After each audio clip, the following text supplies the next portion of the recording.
எல்லோருக்கும் வணக்கம். Welcome to home creator Tamil. கிட்டத்தட்ட 1 மந்த்தா வீடியோ போட முடியல. ரீசன் வந்து வீடு ஷிஃப்ட் பண்றது, பாப்பா நியூ ஸ்கூல் அட்மிஷன், வீடு செட் பண்றதுன்னு ஃபுல் டைம் பிஸியா போனதால சுத்தமா டைம் கிடைக்கல. ஸோ சாரி ஃப்ரெண்ட்ஸ், இனிமேல் கரெக்டா வீடியோ போடுறேன். நான் வந்து டிஜிகோல்டு லாஸ்ட் இயர் போன ஜூன்ல ஸ்டார்ட் பண்ணியிருந்தேன். இந்த வருஷம் May 4th வந்து எனக்கு மெச்சூரிட்டி டேட். டோட்டலா நான் எவ்வளவு பே பண்ணியிருந்தேன்னா 8100 ரூபாய். ஸோ கிராமா பாத்தீங்கன்னா 1.179 கிராம் நான் சேர்த்திருந்தது.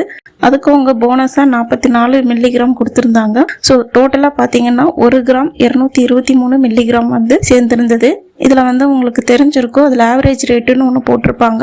ஸோ நான் ஜாயின் பண்ணும்போது பாத்தீங்கன்னா 6000 சம்திங்ல தான் இருந்தது. இப்போ வந்து 9000க்கு மேலேயே போயிட்டு இருக்கு. ஸோ எனக்கு ஆவரேஜ் ரேட் வந்து 6872 ரூபான்னு அதுல காமிச்சிருந்தது.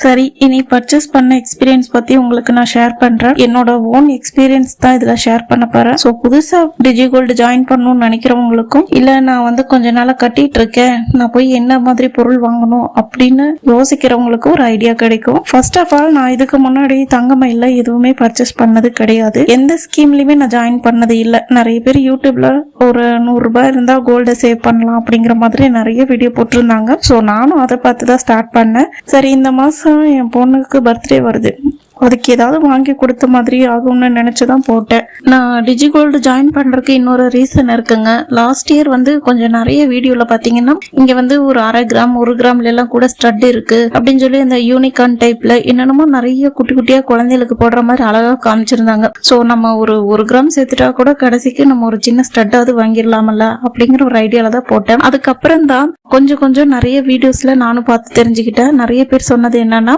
அங்க வேஸ்டேஜ் ரொம்ப அதிகமா இருக்கும் அப்படிங்கிற மாதிரி சொல்லியிருந்தாங்க. பில்லிங் அதெல்லாம் ஏதோ ஒரு மாதிரி இருக்கும் அப்படிங்கிற மாதிரி சொல்லியிருந்தாங்க. ஸோ எனக்கு வந்து கொஞ்சம் பயம் ஆயிடுச்சு. கடைசியில பேசாம நம்மளும் காயினை வாங்கிக்கலாமோ அப்படிங்கிற ஒரு ஐடியா பண்ணிட்டு தான் 2 மனசோடவே இருந்தேன். காயினை வாங்குறதா இருந்தா எனக்கு என்ன பிரச்சனை பாத்தீங்கன்னா, நான் ரவுண்ட் ஃபிகரா எதையுமே சேர்த்துல. இப்போ 1 கிராம் 2 கிராம் அப்படின்னு சேர்த்துட்டோம்னா நம்ம காயினை வாங்கிட்டு போயிடலாம். இல்லையா, ஒரு 10 மில்லிகிராம் 100 மில்லிகிராம் கம்மியா இருக்குன்னா சரி காயினை நம்ம வாங்கிடலாம். நான் சேர்த்திருக்கிறது பாத்தீங்கன்னா 1.223 மில்லிகிராம். இப்ப நான் 2 கிராம் காயினா வாங்கணும்னு நினைச்சேன்னா நான் இன்னும் 700 மில்லிகிராமுக்கு மேல பர்ச்சேஸ் பண்ற மாதிரி இருக்கும். 700 மில்லிகிராமுக்கு இன்னைக்கு ரேட்டுக்கு பாத்தீங்கன்னா உங்களுக்கு தெரிஞ்சிருக்கும், கிட்டத்தட்ட 7000 ரூபாய் பக்கம் வந்துடும். சோ அதை யோசிச்சுட்டு தான் சரி வந்து இந்த அமௌண்ட்டுக்கு என்ன வருதோ பாக்கலாம், ஒருவேளை காயின் 100 மில்லிகிராம்ல கிடைச்சா வாங்கலாம் அப்படிங்கிற மாதிரி ஐடியா பண்ணிட்டு தான் நான் போனேன். காயின் வாங்குற மாதிரி ஐடியா பண்ணிருந்தோம். பட் வந்து அங்க போய் கேட்டா காயினே ஸ்டாக் இல்லைன்னு சொல்லிட்டாங்க. அதுவும் ஸ்டார்டிங் பாத்தீங்கன்னா 1 கிராம்ல இருந்து தான் வரும்னு சொன்னாங்க. நமக்கு ஜிஆர்டி எல்லாம் போனா 100 மில்லிகிராம்ல இருந்து கூட கிடைக்கும். பட் இவங்க வந்து 1 கிராம் தான் வரும்னு சொன்னாங்க. அதுவும் வந்து அடுத்த வாரம் வரும்னு சொன்னாங்க. ஆல்ரெடி நகை ரேட் வேற ஓவரா ஏறிக்கிட்டே இருக்குது. அப்படியே விட்டோம்னா நீ அடுத்த வாரங்கும் போது என்ன ரேட்ல இருக்கும்னு நமக்கு சொல்ல முடியாது. இவங்க என்ன ரேட்டுக்கு பில் பண்ணுவாங்கன்னு எனக்கு எந்த ஐடியாவும் கிடையாது. சோ அதனால வந்து சரி வந்துட்டோம், ஏதோ ஒண்ணு வாங்கிட்டு போயிருவோம் அப்படிங்கிற மாதிரி தான் போய் பார்த்தோம். ஒரு வழியா வந்து ஒரு குட்டி ஸ்டட் ஒன்னு செலக்ட் பண்ணோம். இது எவ்வளவு வெயிட் இருந்தது பாத்தீங்கன்னா 1.270 மில்லிகிராம் இருந்தது. நான் எவ்வளவு சேர்த்து வச்சிருந்தேன் பாத்தீங்கன்னா 1.223 மில்லிகிராம். சோ இதுல நான் சேர்த்திருந்தது 1.117 மில்லிகிராம். அவங்க போனஸ் கொடுத்தது 44 மில்லிகிராம். பில் எப்படி ஆயிருக்குன்னு நான் உங்களுக்கு காட்டுறேன் பாருங்க. நாங்க எடுத்த ஐட்டமுக்கு எவ்வளவு வேஸ்டேஜ் சொன்னாங்கன்னா 19.5% சொன்னாங்க. ஒரு குட்டி ஸ்டட்டுக்கு இவ்வளவு வேஸ்டேஜ் வருமானு எனக்கு தெரியல.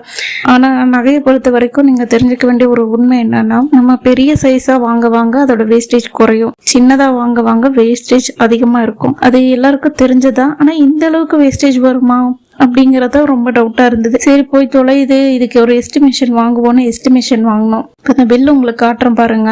இது வந்து டேக் வெயிட்னு போட்டு 1.27 கிராம்ஸ் போட்டிருக்காங்க. இதுக்கு வேஸ்டேஜ் வந்து 248 மில்லிகிராம் போட்டிருக்காங்க. இதுக்கு மேக்கிங் சார்ஜ் வேற போட்டிருக்காங்க. இந்த காலத்துல பெரும்பாலான எந்த கடையிலுமே மேக்கிங் சார்ஜ் போடுறதே இல்ல. வேஸ்டேஜ்னு அந்த ஒரே விஷயத்தோட நிறுத்திடுறாங்க. ஆனா இங்க பாத்தீங்கன்னா மேக்கிங் சார்ஜ் போட்டிருக்காங்க. அது வந்து 75 ரூபாய் பர் கிராமுக்குன்னு போட்டிருக்காங்க. அப்புறம் வந்து கரண்ட் போர்டு ரேட் போட்டு 8755 ரூபாய் போட்டிருக்காங்க. இது போக ஸ்கீம் போர்டு ரேட்னு போட்டு 6864 ரூபாய். இது வந்து என்னோட டிஜிகோல்டோட ஆவரேஜ் ரேட். இப்ப வந்து ஸ்கீமோட வெயிட்னு போட்டு எவ்வளவு போட்டிருக்காங்கன்னா 1.180 மில்லிகிராம். பார்த்தீங்கன்னா என்னென்னமோ போட்டிருக்காங்க, எனக்கு ஒன்றுமே புரியல. கிட்டத்தட்ட எல்லாமே சொல்லி முடிச்சு கடைசியில் நான் எவ்வளோ கட்டணும்னு பார்த்தீங்கன்னா 2727 ரூபா நான் கட்டணும்னு சொன்னாங்க. அதாவது நான் எக்ஸஸாக வாங்கினது வெறும் 57 மில்லிகிராம் தான்.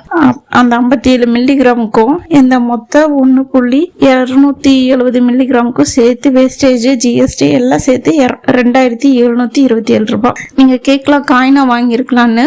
நான் காயினா வாங்கினா எனக்கு 1 கிராம் காயின் வாங்கிக்கலாம், மிச்சம் 220 மில்லிகிராம் எனக்கு வீணாதான் போகும். அது போக காயினா வச்சிருந்தாலும் நம்ம கடைசியில் ஆர்னமெண்ட்ஸ்க்குன்னு மாற்றும் போது வேஸ்டேஜ் கொடுத்துதான் ஆகணும். ஸோ அதை யோசிச்சுட்டு தான் சரி இது போனா போய் தொலை இது வாங்கிக்கலாம் அப்படின்ட்டு வாங்கிட்டேன். கிட்டத்தட்ட டோட்டலா எவ்வளவு வந்துச்சு பாத்தீங்கன்னா அந்த டிஜிகோல்டுல சேர்த்திருந்தது 8100 ரூபாய். இப்ப கட்டினது 2727 ரூபாய்.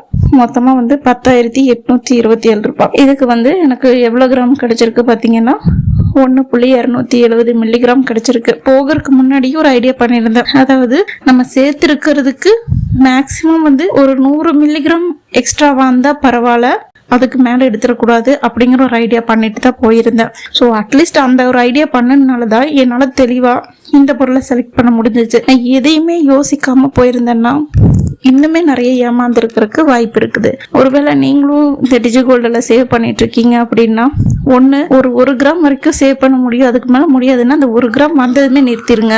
இல்லையா 10 கிராம் சேர்த்திட்டீங்கன்னா அந்த 10 கிராமோட நிறுத்திடுங்க. நீங்க இந்த கொசுரா விட வேண்டாம். அதாவது நான் சேர்த்துற மாதிரி 223 மில்லிகிராம் 310 மில்லிகிராம். ஏன்னா அங்க பாத்தீங்கன்னா அந்த கிராமுக்கு அவங்களால காயின் எல்லாம் பர்ச்சேஸ் பண்ண முடியாது. அவங்க கிட்ட காயினே 1 கிராம்ல இருந்து தான் ஸ்டார்ட் ஆகுது. ஜிஆர்டி மாதிரி 100 மில்லிகிராம்ல எல்லாம் கிடையாது. ஸோ அது வீணா தான் போகும். ஒன்னு அவங்க பில்லுல கழிக்கிற சொல்லி பண்ணுவாங்க. ஸோ கடைசிக்கு வேஸ்டேஜ்ல கழிக்கிறது நமக்கு நஷ்டம் தானே. சேர்த்த பொருள் என்னவோ அந்த பொருளை வாங்கிக்கிறது தானே லாபம். ஸோ அப்படித்தான் நானும் இதை வாங்கிட்டு வந்துட்டேன். அக்ஷய திருதி ஆஃபர்னு ஏதோ போட்டுட்டு இருந்தாங்க. அந்த ஆஃபரும் இதை அப்ளை பண்ணி இருக்கிறதா சொன்னாங்க. என்ன ஆஃபர் போட்டாங்களோ என்னமோ தெரியல. கடைசிக்கு நான் இவ்வளவு கட்டிட்டு தான் வர மாதிரி இருந்தது. ஸோ இவ்வளவுதான் நடந்தது. இது உண்மைக்கும் லாபமா நஷ்டமாங்கிறதெல்லாம் உங்களுக்கு நான் நெக்ஸ்ட் வீடியோல சொல்றேன். அதை நீங்க பார்க்கணும்னா மறக்காம நம்ம சேனலை சப்ஸ்கிரைப் பண்ணி வச்சு பெல் ஐக்கானை கிளிக் பண்ணி வச்சிருங்க. இந்த வீடியோ பிடிச்சிருந்தா லைக் பண்ணி ஷேர் பண்ணி கமெண்ட் பண்ணுங்க. நம்ம நெக்ஸ்ட் வீடியோல இதை பத்தி நான் டீடைல் வீடியோ சொல்றேன். அது வரைக்கும் பாய் ஃப்ரெண்ட்ஸ்.